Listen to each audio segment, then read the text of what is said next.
Today on the BitFlip Virtual Book Tour, I'm at the top of Nob Hill, a popular spot for anybody visiting San Francisco.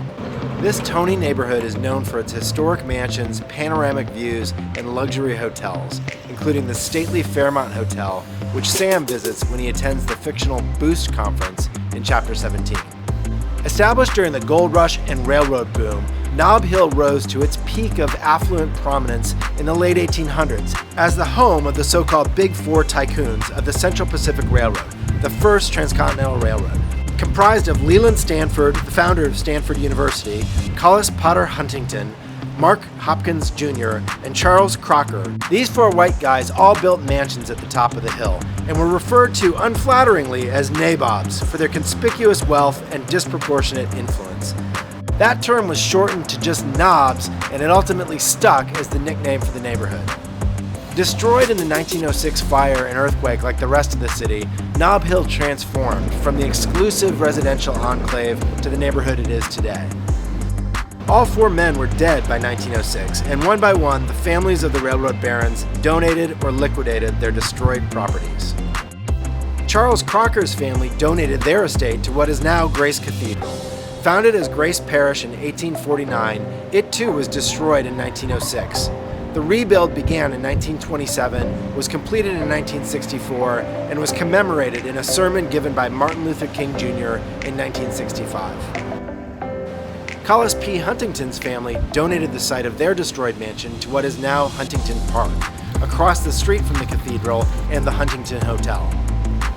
Mark Hopkins' family mansion on Nob Hill became the site of the Mark Hopkins Hotel in 1926, now owned by Intercontinental. And Leland Stanford's opulent mansion eventually became the site of the Stanford Court Hotel. You can still see signs of the 1906 fire to this day on the hotel's granite walls.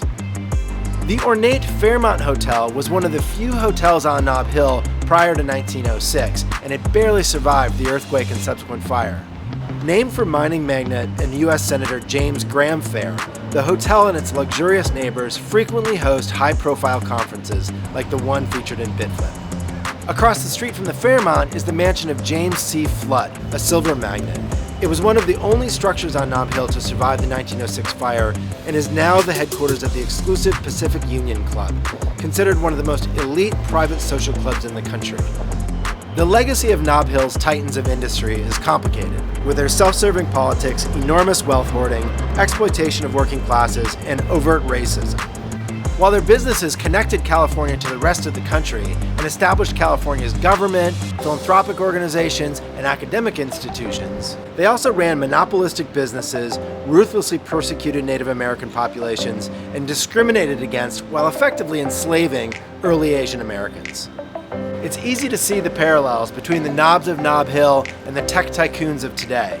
The private beneficiaries of public investment, amassing enormous fortunes, wielding massive social and political influence, and celebrating their achievements with eponymous philanthropic gifts. Next week, the BitFlip Virtual Book Tour will continue, so don't forget to subscribe and follow along.